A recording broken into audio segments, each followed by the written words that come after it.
અમારા બંનેની લાઈફમાં 2004માં સૌથી મોટો આઘાત.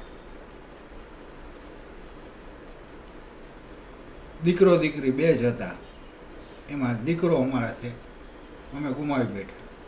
ત્યાર પછી છેક લગ્નની તારીખથી માંડો તો 14 વર્ષ સુધી સંતાન નહીં, માત્ર એક દીકરી નિધિબા. 14 વર્ષ પછી અમારા બંનેના મારી બાના આશીર્વાદ પડ્યા. દીકરી દીકરો બે, રાજેશ્વરી અને હર્ષરાજ. હર્ષરાજનો આજ જન્મદિવસ છે. આ સંતાનો નાના નાના હતા ને ત્યારે એમ થતું હતું કે આ ક્યારે મોટા અમે જોઈ શકશું. પણ ઈશ્વર કેટલો દયાળુ છે. એને આટલો વખત અમને બોનસ તરીકે જીવાડ્યા. કેટલી બધી હાડ મારી, કેટલી બધી પરોજણ.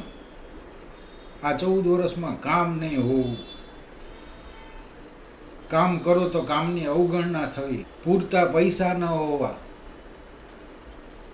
લાઈફમાં બીજી અનેક ઝંઝાવાતો, છતાં ભગવાને ટકાવી રાખ્યા.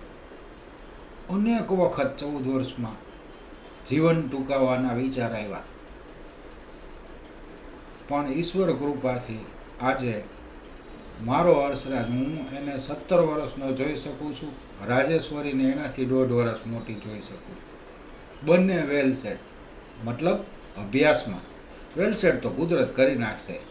કોઈના નસીબ નબળા નથી. દિવસ તડકો છાંયો તો સૌને આવે. પણ આનાથી ઘણા અનુભવો અમને થઈ ગયા.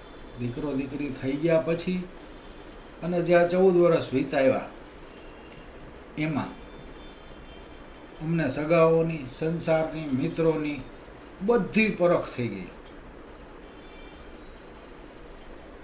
હવે આટલા મોટા દીકરાઓને જોઈને અમે ગદગદ થઈને ઈશ્વરનો ખૂબ આભાર માની